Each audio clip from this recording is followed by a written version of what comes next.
अस्सलाम वालेकुम दोस्तों, मेरा नाम है अली, मिस्टर हमेशा की तरह मौजूद है दाऊद और आप देख रहे हैं इस वक्त क्रिकेट लवर अली शो को। कैसे देखना बनता है दोस्तों, से बात करने जा रहे हैं। बात करेंगे जी आज आपके साथ आपके न्यूली अपॉइंटेड जो कैप्टन है, इंजरी स्केयर हो गया जी उनके साथ। आज उनकी कोई टक्कर हुई है और उसके बाद उन्होंने ग्राउंड भी छोड़ दिया, फील्ड भी छोड़ दिया। क्या कहानी आ रही है उसके ऊपर बात करेंगे। आपका कैंप लग रहा है ऑस्ट्रेलिया टूर के लिए और उसमें तलब किया जा रहा है सैम अयूब को और कुछ और परफॉर्मर है साहिबजादा फरहान को और एक दो और है, उनको बुलाया जा रहा है। उसके ऊपर बात करेंगे क्या सैम अयूब ऑस्ट्रेलिया टूर पे आपको खेलते हुए नजर आ सकते हैं, इस पर बात होगी। और बात करेंगे कि सैम अयूब अब जो है नसीम शाह के साथ ट्रेड भी को पॉसिबिलिटी दिख रही है, इसके ऊपर ही बात करेंगे। तो अगर आप हमारे चैनल पर पहली बार हैं, चैनल को अभी सब्सक्राइब करें, साल के पहले ना भूलिएगा। तो बात का खास करते हैं नंबर 1 खबर के साथ जो हमारे पास आ रही है। तो नंबर 1 खबर आ रही है हमारे पास, वो यही आ रही है कि आपके न्यूली अपॉइंटेड जो कैप्टन है शान मसूद साहब, आज वो जो है सेमीफाइनल खेल रहे थे पिंडी स्टेडियम के अंदर, जिसमें वो और सरफराज दोनों जो है वो आमने सामने थे। एक कैच आया, दोनों ने भागना शुरू किया, किसी ने किसी को कॉल नहीं कराई। सरफराज उनकी टांगों के नीचे घुस गए और उनकी शान मसूद की टांगे ऊपर उठ गई और डज करके नीचे गिरे। सरफराज तो उठकर चले गए, लेकिन शान मसूद से दोबारा उठने में बड़ी मुश्किल हुई, जिसके बाद डॉक्टर भी आया और उनको ग्राउंड से बाहर जाना पड़ा। नहीं, उसके बाद उनको जाना पड़ा। कराची वाइट्स के साथ का मैच हो रहा था, सेमीफाइनल 2 था। पहली टीम में इफ्तिखार जो पेशावर थी वो ऑलरेडी फाइनल में जा चुकी है।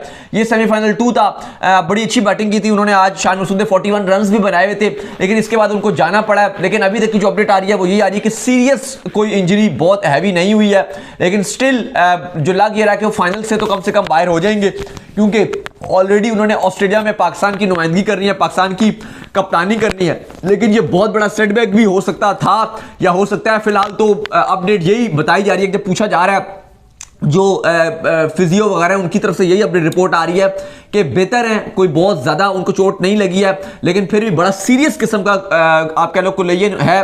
क्योंकि देखो पहली सीरीज है। सबसे बड़ा सवाल यहां पर लोग जो पूछना चाह रहे हैं वो ये पूछ रहे हैं कि आपने टेस्ट के लिए शान मसूद को कप्तान तो अनाउंस कर दिया है, लेकिन आपने वाइस कप्तान अनाउंस नहीं किया किसी को भी। और ऑस्ट्रेलिया का दौरा ऐसा है कि वहां पर हमने देखा कि कोलाइड भी बहुत होती हैं, टकरें भी लगती हैं प्लेयर्स की, बॉल से भी लगती हैं, हेलमेट पे भी बॉलें लग जाती हैं, प्लेयर्स अनफिट भी होते हैं, उंगली पे भी चोटें लगती रहती हैं, बहुत बड़ी बड़ी इंजरीज भी होती हैं। इवन अगर आप ये कहोगे पूरे दौरे से नहीं तो टेस्ट मैच से तो जरूर बाहर हो सकते हैं और जरूर सेशन टू सेशन तो बाहर हो सकते हैं। लेकिन अभी तक कोई भी आपने वाइस कप्तान अनाउंस नहीं किया। अभी यह भी नहीं पता कि रिजवान 11 का पार्ट होंगे या फिर सरफराज, क्योंकि लास्ट सीरीज में भी और उससे पहले वाली न्यूजीलैंड वाली सीरीज में भी सरफराज पर रेफरेंस पर थे। तो क्या सरफराज 11 में खेलेंगे? सरफराज 11 में खेलेंगे तो फिर क्या कप्तानी भी शान मसूद के बाद सरफराज को ही दे दी जाएगी? ये कहा जा रहा है कि क्या वाइस कप्तान अनाउंस नहीं किया जाएगा, लेकिन बैकअप के तौर पर जो सरफराज है क्या वो कप्तानी करेंगे? क्योंकि अभी तक की जो अपडेट है, जो सीरियस किस्म के सोर्सेज बता रहे हैं वो यही कंफर्म कर रहे हैं कि जो अभी तक इन्होंने वाइस कप्तान दौरे ऑस्ट्रेलिया के लिए अनाउंस नहीं किया। यार वो एक और नाम भी चल रहा था सोशल मीडिया के ऊपर, अभी तक साउथ शकील का नाम चल रहा था। जीवो गरीब है ये नाम नहीं, वो तो खाली सोशल मीडिया में चल रहा था ना, लेकिन अभी तक जो अपडेट है वो कप्तानी तो नहीं कर सकेंगे ना अभी तक। वाइस कप्तानी जी नहीं, अभी वो तैयार ही नहीं है कप्तान के लिए। तो वाइस कप्तान तो ऑस्ट्रेलिया में आपको मे भी कप्तानी भी करता हुआ नजर आए, लेकिन अभी तक जो सोर्स कोट कर रहे हैं वो ये कर रहे हैं कि अगर बाबर 11 में, सॉरी अगर रिजवान 11 में हो या सरफराज 11 में हो, पहली शायद चॉइस दोनों ही ना, एक मतलब 11 में होगा ना, नहीं स्क्वाड में, स्क्वाड में दोनों होंगे। जो भी 11 में होगा वो रिप्लेसमेंट के तौर पे शान मसूद की रिप्लेसमेंट के तौर पे कप्तानी करेगा कि अगर खुदा ने खास्ता कोई वो टेस्ट मैच से बाहर हो जाते हैं या खुदा ने कोई अगर इंजरी होती है। लेकिन अभी तक इतना सीरियस नहीं लग रहा। उन्होंने ना इस मैच के बाद जाकर एक ट्वीट भी किया जिसके ऊपर वो हंस रहे हैं और वो कह रहे हैं कि रेड जो है ना वो कार्ड दिखाना चाहिए सरफराज अहमद को। हाँ, नहीं ट्वीट भी आया उनका। नहीं, वो बात मैं नहीं कर रहा। मैं ठीक है, मैंने भी बताया क्या है कि वो बेहतर है और वो होपफुल है कि वो दोबारा फिट भी हो जाएंगे, खेल भी लेंगे, लेकिन मैं लेटर पार्ट की बात कर रहा हूं, क्योंकि ऑस्ट्रेलिया में इंजरियां होती हैं। आपको याद होगा कि इंडिया का एक टूर था ऑस्ट्रेलिया का, जो इंडिया जीता भी था, उसमें इंडिया के सारे खिलाड़ी इंजर्ड हो गए थे। 10 खिलाड़ी अवेलेबल थे। इंडिया के जो साबिक खिलाड़ी सहवाग, उन्होंने ट्वीट करना शुरू कर दिया था कि बीसीसीआई को अगर हमारी जरूरत है तो हम भी चले जाते हैं। और जो खेल भी रहे थे, जैसे अश्विन ने सिडनी टेस्ट में अच्छी बैटिंग की थी, तो या एक उनके हनुमा विहारी थे, हनुमा विहारी थे, हल्की फुल्की नहीं, वो चल भी नहीं सकते थे। टेस्ट मैच खेल रहे हैं और चल भी नहीं सक रहे, लेकिन मजबूरी थी, कोई फिट ही नहीं था। बेंच में सारे बाहर हो गए थे, विराट घर आ गए थे, रोहित इंजर्ड हो गए, जितने लाइन से बहुत खिलाड़ी फिट हो गए थे, क्योंकि उसमें बॉल बड़ा तेज आता है और वो बड़ा डिफिकल्ट हो जाता है, टफ रहता है। तो बात यह है कि अगर कोई भी, और अगर चलो एक, अगर आप मान के चलते हैं कि वो इंजर्ड बड़े नहीं भी होते तो ये तो हो सकता है कि सेशन के लिए बाहर हो जाएं, एक सेशन के लिए बाहर हो जाएं, कुछ घंटों के लिए बाहर हो जाएं। तो खबरें यही हैं कि सरफराज उनकी गैर मौजूदगी में कमांड संभालेंगे और शान मसूद की गैर मौजूदगी में आपके सरफराज अहमद दौरे ऑस्ट्रेलिया में पाकिस्तान की कमांड संभालेंगे। जो अभी तक की लेटेस्ट अपडेट है वो इसलिए कि सरफराज शायद पहली चॉइस भी हो और थोड़ा शान मसूद से भी, आजकल शान मसूद भी बड़ी अपडेट शटबेट बड़े करीब नजर आ रहे हैं सरफराज के। जो आपके पाकिस्तान कप नजर आ रहा है उसमें भी हम देख रहे हैं कि बहुत करीब करीब नजर आ रहे हैं सरफराज के। जैसे भी आपने ट्वीट का भी जिक्र किया कि सरफराज को रेड कार्ड दिखाना चाहिए, तो बड़े मजाक शजाक भी कर रहे हैं। तो पॉसिबल यही है कि सरफराज अहमद उनके बैकअप के तौर पर कप्तान रहेंगे, लेकिन वाइस कप्तान अनाउंस इसलिए भी नहीं उनको किया जा रहा क्योंकि ज़ाहिर है सरफराज कप्तान है और फ्यूचर में कप्तानी के लिए तो इनको ये नहीं देख रहे, लेकिन बैकअप के तौर पर अगर जरूरत पड़ेगी तो वही फिर कप्तान होंगे। बिल्कुल। खैर जी, इसके बाद जो अपडेट आ रही है, तो अपडेट जो है वो ये आ रही है दाऊद साहब के पाकिस्तान का जो स्क्वाड है उसके लिए अब एक कैंप लगने जा रहा है, जो कि आपको पता है कि ऑस्ट्रेलिया पाकिस्तान का जो स्क्वाड है वो जाएगा, उसको जो है आप कह लेंगे कैंप के अंदर से जो है खिलाड़ियों को पिक करना है। तो अभी खबर ये आ रही है उसके अंदर के आपके जो डोमेस्टिक के परफॉर्मर है हफीज जब आए, उन्होंने कहा कि यार इनको आपने इज्जत देनी है। तो कायद-ए-आज़म ट्रॉफी के अंदर आपको याद है कि सैम अयूब ने 200 रन भी जो है वो किए हैं, तो सैम अयूब को बुलाया जा रहा है, साहिबजादा फरहान को बुलाया जा रहा है और एक कोई बड़े जबरदस्त बॉलर है खुरम शहजाद, उनको भी जो है वो इन्वाइट किया जा रहा है। तो अच्छी बात है भाईजान, डोमेस्टिक के खिलाड़ियों को इज्जत मिल रही है। हाँ देखो, अच्छी बात है कि सैम अयूब को रखा जा रहा है और इवन ये भी खबरें हैं कि शायद, क्योंकि आपको पता है कि 15 रुकनी स्क्वाड तो नहीं जाएगा ऑस्ट्रेलिया के लिए, 3 टेस्ट मैच हैं, आप तकरीबन 18 एक रुकनी स्क्वाड लेके जाओगे, लंबा चौड़ा 18-19 खिलाड़ियों को लेके जाओगे ताकि नेट शेड बॉलर भी हो। तो बड़ी अपडेट ये भी है कि पॉसिबल है कि सैम अयूब के नाम भी कोरा निकला है और वो भी लाल बॉल में आ जाए। साहिबजादा फरहान को तो खाली कैंप में बुलाया गया है, लेकिन सैम अयूब के कभी इम्कान आता है कि वो आपके मेन स्क्वाड में आ सकते हैं। ज़्यादा तब्दीलियां नहीं होंगी, जो बैट्समैन है वो तो आपको ऑलमोस्ट वही नजर आएंगे, अब्दुल्ला शफीक स्क्वाड में होंगे, आपके शान मसूद है, इमाम को बैकअप के तौर पे रखा जाएगा, वो भी स्क्वाड में होंगे, बाबर हो गए, सऊद शकील हो गए, आगा सलमान को रिटेन किया जाएगा स्क्वाड में, ये लोग तो होंगे। फहीम अशरफ को भी पॉसिबल है कि वो भी स्क्वाड में होंगे। लेकिन जो इंपॉर्टेंट चीज है वो ये है कि फास्ट बॉलर्स, सबसे ज्यादा जो नजरें हैं वो बैट्समैनों पे नहीं है, शायद वो बैटर्स तो आपके वही होंगे जो पुराने चलते हुए आ रहे टेस्ट में वही होंगे, लेकिन बॉलर्स कहा जा रहा है कि शायद एक आध आप डोमेस्टिक से उठा के डालो। लेकिन सवाल फिर वही है कि ऑस्ट्रेलियन कंडीशन में अगर आप फास्ट बॉलर्स डालते भी हो नए तो वो क्या करके देंगे।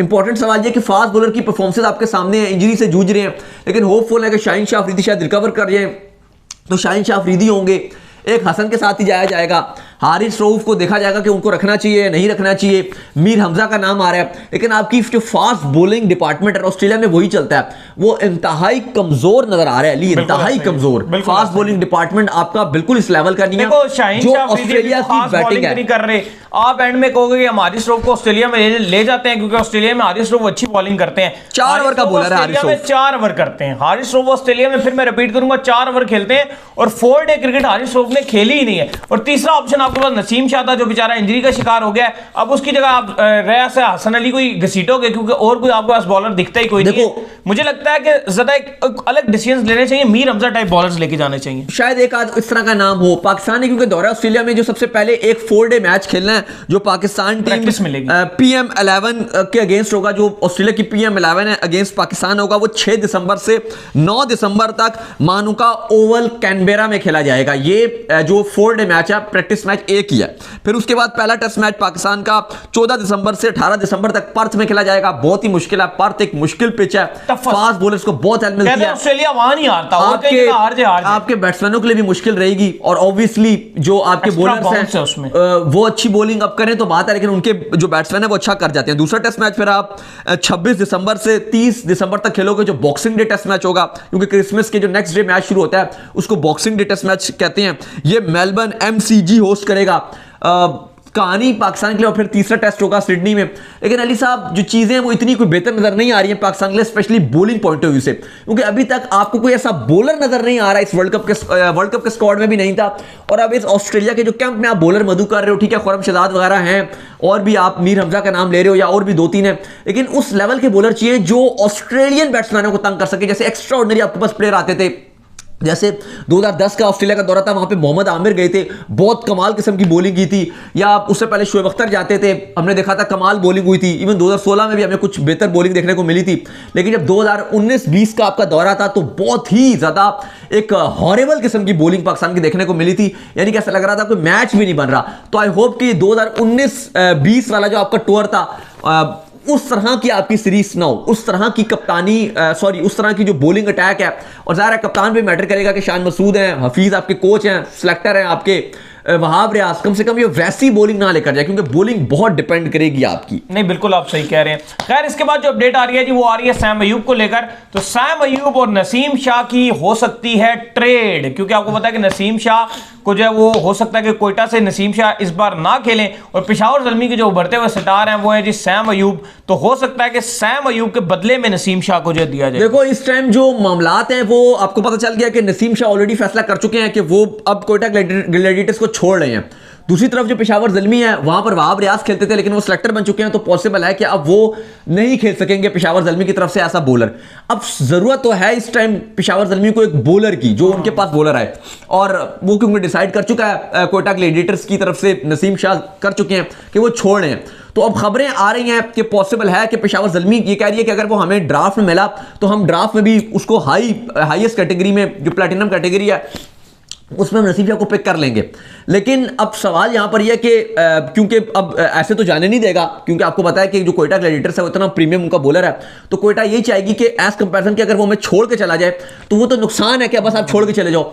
बेहतरीन का ड्राफ्ट है तो फिर वही प्लेयर बचे, कुछ ही प्लेयर आपके पास आते हैं ना जो हर टीम छोड़ दे, तो उससे कोशिश पहले ये कर रही है आपकी जो कोयटा ग्लैडिएटर्स है, वो ये कह रही है कि अगर आपको बगैर ड्राफ्ट के आपको अगर नसीम शाह चाहिए तो आप हमें एक साइम अयूब दे दो, और साथ में कोई और भी पेशावर ज़ल्मी का एक अच्छा सा प्लेयर जो है वो चुनना चाह रही है। जैसे आपको याद होगा कि कराची किंग्स ने ऐसे ही किया था पेशावर ज़ल्मी के साथ, कि जब उन्होंने कराची किंग्स ने बाबर आजम को उनको दिया तो रिप्लेसमेंट के तौर पे उन्होंने उनसे एक तो शोएब मलिक ले लिए थे और एक हैदर अली ले लिए थे।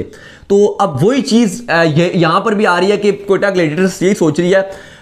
और इसी तरह अगर आप देखो तो इस्लामाबाद में इफ्तिखार थे, तो एक बार जब कोयटा ने लिया तो कोयटा ने इफ्तिखार को ले लिया और फिर उनकी जगह जो उनको प्लेयर अपना दे दिया था। तो अब कहानी, बल्कि अपनी उन्होंने अपनी वो दे दी थी कि पहली पिक उनको दे दी थी। तो अब कहानी यहाँ पर यह है कि सवाल अब देखना पड़ेगा कि किस तरीके से चीज़ें चलती हैं। लेकिन पेशावर ज़ल्मी बहुत इंटरेस्ट शो कर रहा है नसीम शाह में, उनकी ख्वाहिश यही होगी कि वो ड्राफ्ट में ना जाए, क्योंकि अली साहब अगर ड्राफ्ट में गए तो कोई भी पिक कर सकता है, जिसकी पहली पिक आई वो पिक कर लेगा। तो वो यही चाहेंगे कि हम वहाब रियाज भी नहीं, हमें एक बॉलर चाहिए, तो बेहतर है कि ड्राफ्ट से पहले ट्रेड में उनको दे दो। लेकिन अब सवाल यहां पर ये उठता है कि साइम अयूब के लिए ये कोयटा में जाना पॉजिटिव है या नेगेटिव, क्योंकि पेशावर ज़ल्मी से उनको अपना नाम बना है, रन बना रहे हैं, उनकी हाइप भी बनी है, बाबर के साथ खेल रहे थे, उनको भी फायदा हुआ, ओपनिंग स्लॉट भी संभाली हुई थी बाबर के साथ, और सब कुछ उनके लिए अच्छा चल रहा था।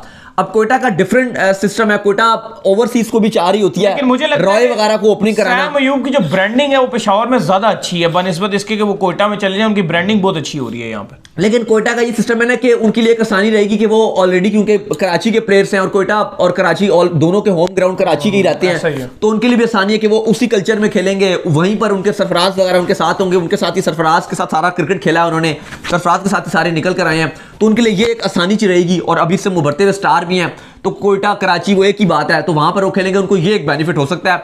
लेकिन एक बात आपकी वाली ठीक है कि जो पेशावर ज़ल्मी के साथ बाबर के साथ खेल रहे थे, उनकी हाइप बन रही थी, बाबर के साथ ओपनिंग करते थे, दोनों शानदार कर रहे थे, तो एक अलग हाइप बनी हुई थी। तो लेट्स सी के क्या होता है। लेकिन अब जाहिर पेशावर ज़ल्मी मन बना चुकी है कि हमें नसीम शाह चाहिए, एक मेन बॉलर है, इस टाइम पाकिस्तान का बेस्ट बॉलर है, तो कहानी तो यही चल रही है। तो उम्मीद करते हैं आज हमारा शो आपको आएगा पसंद। आप वीडियो को लाइक कीजिए, हमारे चैनल को सब्सक्राइब कीजिए, साथ ही बेल आइकन बजाइए, और एक और काम कर लीजिए, और वो ये कर लीजिए कि आप जो है वो इंस्टाग्राम के ऊपर जाइए, इनको फॉलो कीजिए। इंस्टाग्राम में मुझे फॉलो कर लीजिए, वहाँ पे मैं मौजूद हूँ, दाऊद क्रिकेट के नेम से। अगर आपको कोई सवाल हो तो भेजिएगा और इनको भी फॉलो कीजिए। मैं ऑफिशियल के नाम से लिंक डिस्क्रिप्शन में जाइए, फॉलो कीजिए। नेक्स्ट, अल्लाह हाफिज़, बाय बाय, ख्याल।